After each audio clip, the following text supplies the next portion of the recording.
Dans notre rubrique Esprit d'entreprise, les menaces qui planent sur les PME marocaines. D'après la dernière étude Alliance Trade, quelques 13 000 défaillances devraient être recensées cette année dans le tissu économique marocain.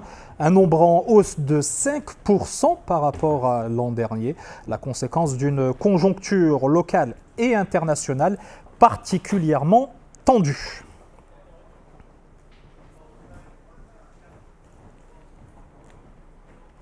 Et à ce sujet, je reçois l'initiateur de cette étude, Hicham Ben Saïd Alaoui. Bienvenue, 13 000 défaillances, vous les soulignez dans votre étude. Rien que cette année, quels sont les secteurs qui, d'après vous, seront les plus impactés? Bonsoir Ouadi, merci beaucoup de l'invitation. Je pense qu'il y a deux nomenclatures ou deux classifications à opérer. Il y a une classification peut-être par la taille, en rappelant que 99% environ des entreprises défaillantes sont des TPE.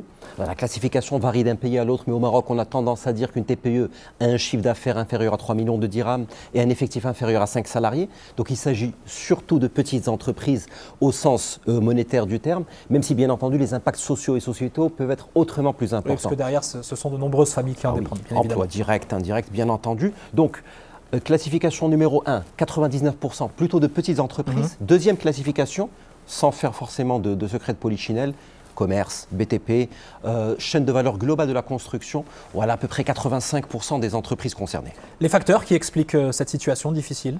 Je pense qu'il y a deux facteurs, deux types de macro-facteurs et des facteurs conjoncturels, des facteurs structurels. Je commencerai par ces derniers. Structurellement, nous avons de la surcapacité dans beaucoup de secteurs. Structurellement, nous n'avons pas forcément une différenciation entre entreprises qui est basée sur la qualité de service ou celle de la recherche-développement, mais davantage peut-être sur des prix, sur des délais de paiement de plus en plus longs. Nous avons également structurellement un sujet lié à la capitalisation des entreprises, notamment des SARL qui n'ont pas d'obligation en termes de capital social minimal, et tout ceci constitue autant de facteurs de fragilité.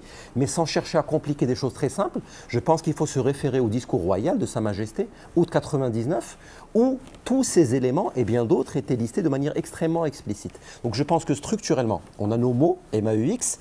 Conjoncturellement, bien entendu, en tant que pays importateur net, bien entendu, le Maroc a vocation à importer de l'inflation.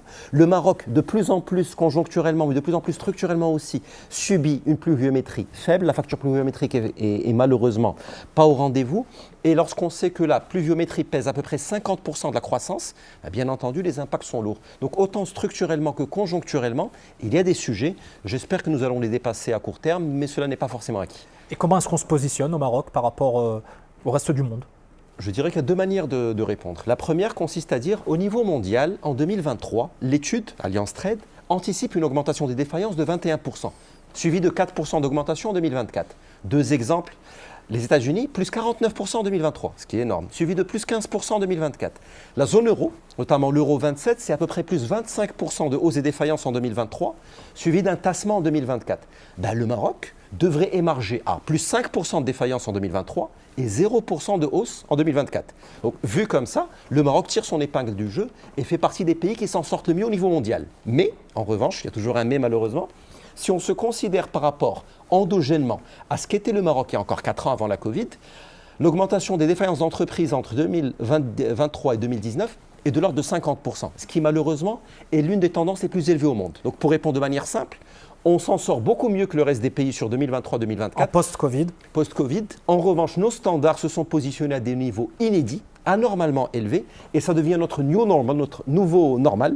Malheureusement, nous avons des standards très élevés qui, certes, n'augmentent pas aussi vite qu'ils augmentaient, mais qui, comparés à 2018-2019, sont à des niveaux qui étaient inédits malheureusement chez nous. Merci beaucoup, Hicham Ben Saïd Alaoui. Je rappelle que vous êtes directeur général d'Alliance Trade. Merci de nous avoir éclairé sur ce sujet.